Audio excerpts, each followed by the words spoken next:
चलिए भाई दोस्तों, स्वागत है आप सभी का एक बार फिर से बातों से इतिहास की सीरीज में, जहां पर हम इतिहास को जान रहे हैं बातों के माध्यम से, कहानियों के माध्यम से। आज हम बात करेंगे उस राजा के बारे में जो कभी शेरों के साथ रहा करता था, जिसके ऊपर पूरा एक नोवेल लिखा गया। उस नोवेल को नोबेल पुरस्कार मिला। उस नोवेल पर एक मूवी बनाई गई जिसको ऑस्कर अवार्ड मिला। आज हम बात करने वाले हैं राव सिंहा के बारे में। भाई, बदायूं में एक राजा राज करता था, उसका नाम था सेतराम। और सेतराम के 100 बेटे थे। या तो धृतराष्ट्र के 100 हुए थे या फिर सेतराम के 100 हुए थे।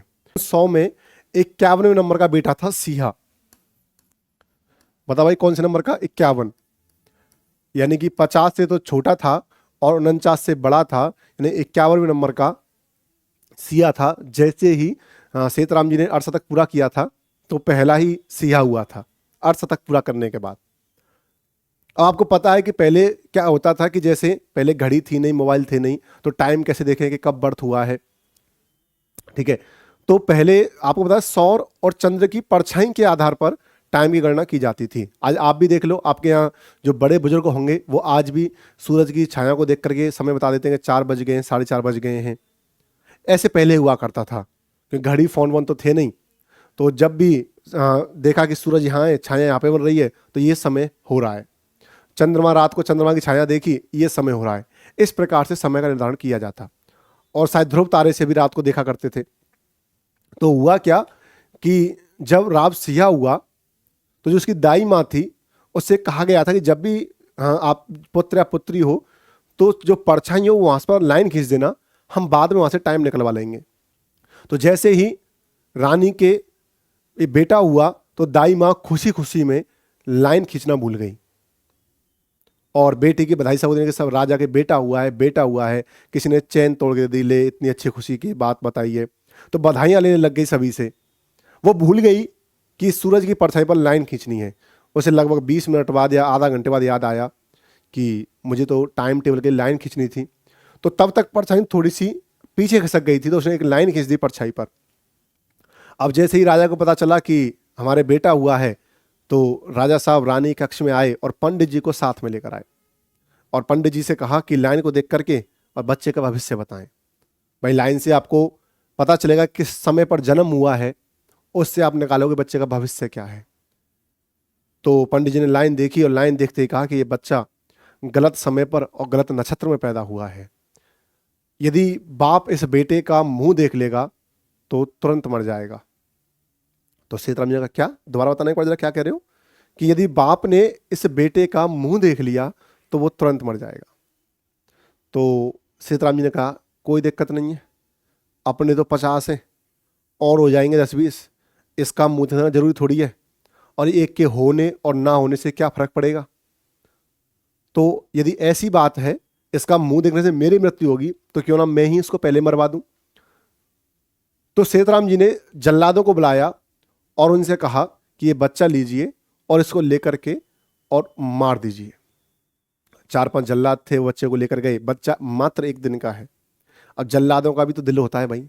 उसने कहा, बच्चे 1 दिन के बच्चे को तो कैसे मारा जाए, जिसने अभी ढंग से सांस नहीं ली इस जमीन पर, धरती पर, उसको कैसे मारा जाए। तो जल्लादों ने कहा, यदि बच्चे को नहीं मारा तो राजा हमें मार देगा।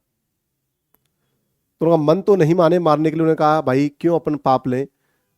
पास में गुफा थी जंगली जानवरों की, उसने कहा यहां फेंक देते हैं गुफा में, जानवर को इसको खा जाएगा, अपने कोई पाप नहीं लगेगा। तो उन्होंने उस बच्चे को, 1 दिन के बच्चे को, उस गुफा में फेंक दिया। उस गुफा में हुआ क्या था कि उस गुफा में उसी दिन शेरनी के एक शेर पुत्र पैदा हुआ था। तो बच्चा, कुछ बच्चे को जब फेंका तो लुढ़कते लुढ़कते वो बच्चा उस शेर के पास पहुंच गया। जब शेरनी सो करके जगी तो उसे लगा कि मैंने 2 शेर पुत्रों को जन्म दिया है। तो उन दोनों को पालने लगी। और आपको पता है कि डार्विन का नियम है, अनुकूलन का सिद्धांत, कि जो जैसे वातावरण रहेगा वो वैसे ही ढल जाएगा। तो वो अब शेर जैसे जैसे बड़ा हो तो शेर की तरह ही चले। उसने अपने हाथों को पैर, आगे वाले पैर बना लिया, नाखून बड़े बड़े, शेर की तरह ही वो धाड़े, बाल भी शेर की तरह ही, उनकी तरह वो जिंदाबाद रहे। कपड़े वपड़े क्या पहनेगा भाई, कच्चा मांस खाए और उनके साथ ही वो खेले। अब क्या हुआ कि एक दिन पाली से पालीवाल ब्राह्मण आ रहे थे। भाई पाली में पालीवाल ब्राह्मण रहते थे और उन्हें एक सेनापति चाहिए था देश की रक्षा करने के लिए। तो पाली से पालीवाल ब्राह्मण बदायूं आ रहे थे कि राजा से एक सेनापति लिया जाए जिससे कि हमारे देश की रक्षा हो सके।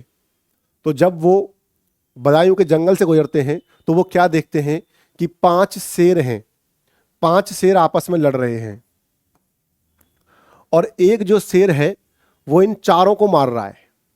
कभी किसी को ऐसे ऐसे थप्पड़ मार रहा है, ऐसे मार रहा है, किसी को उठा के फेंक रहा है। उसने दो की तो टांग पकड़ रखी है और 2 उसके डर से दूर हैं, उसके पास नहीं आ रहे। लेकिन जो 5वां शेर है वो दिखने में शेर नहीं, इंसान जैसा लग रहा है, लेकिन हरकतें उसकी शेर जैसी हैं। दहाड़ रहा है, लंबे लंबे नाखून हैं, आगे के हाथों को पैर बना लिया है। तो उन्हें लगा कहीं इस शेर को हम देख गए तो हमें कहीं अपना डिनर ना बना ले ये, और वो वहां से निकलते हैं। और निकल करके वो बदायूं पहुंचते हैं राजा के पास, तो राजा को बताते हैं कि आज मैंने आपके जंगल में क्या देखा। मैंने देखा कि एक व्यक्ति शेरों से लड़ रहा है, एक आदमी। तो राजा ने कहा कैसी बात कर रहे हो, आपको सुबह सुबह मैं ही मिला हूं मजाक करने के लिए, और आज तो 1 अप्रैल भी नहीं है। उसने नहीं राजा साहब, मजाक नहीं कर रहे हैं, एक इंसान है जो शेरों से लड़ रहा है, शेर की तरह बर्ताव कर रहा है और 4 शेरों को अकेला मार रहा है और शेर उसके डर से उसके पास नहीं आ रहे हैं। तो उसे लगा ऐसे कैसे हो सकता है भाई। ये बात धीरे धीरे पूरे राज्य में फैली कि हमारे जंगल में एक ऐसा इंसान है जो शेरों जैसा दिखता है, उनकी तरह दहाड़ता है, उनके जैसा व्यवहार करता है और शेरों को मारता है। तो ये बात कहीं ना कहीं जब जल्लादों के कान तक पहुंची तो जल्लादों को ये लगा कि हाँ, ये कहीं हो ना हो ये राजा साहब का वही लड़का है जिसको हम उस गुफा में डाल कर आए थे। 51 नंबर। तो अगले दिन दरबार लगा तो वो जल्लाद राजा साहब के पास आए। उन्होंने कहा कि राजा साहब, जो बात चल रही है कि एक शेर जैसा लड़का है,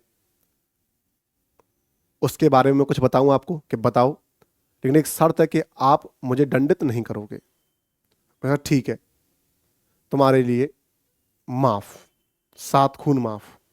बताओ क्या बात है? कि ये जो लड़का है वो कोई और नहीं, आप ही का बेटा है। कि मेरा बेटा कौन सा? कि वही 51 जहां आपने 68 लगाया था। कि कैसे? कि जब आपने हमें उससे मारने को दिया तो हमारा मारने का जी नहीं किया, हमने उसको गुफा में फेंक दिया। तो राजा को याद आया कि यदि भाई उसको यदि बुला लेंगे तो उसका चेहरा देखते ही मेरी मौत हो जाएगी। तो वहीं दाई माँ खड़ी थी।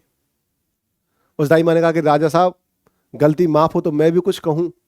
कि हाँ बोलो, गलती माफ है। कि मुझसे थोड़ी सी वो जो लाइन थी वो अलग खिंच गई थी, थोड़ी आधा घंटे लेट खिंच गई थी, तो वहां से टाइम टेबल थोड़ा सा गड़बड़ हो गया था। अब राजा ने कहा भाई अपना ही है, जैसा भी है अपना ही है, लेकर आओ उसको। सेना को भेजा।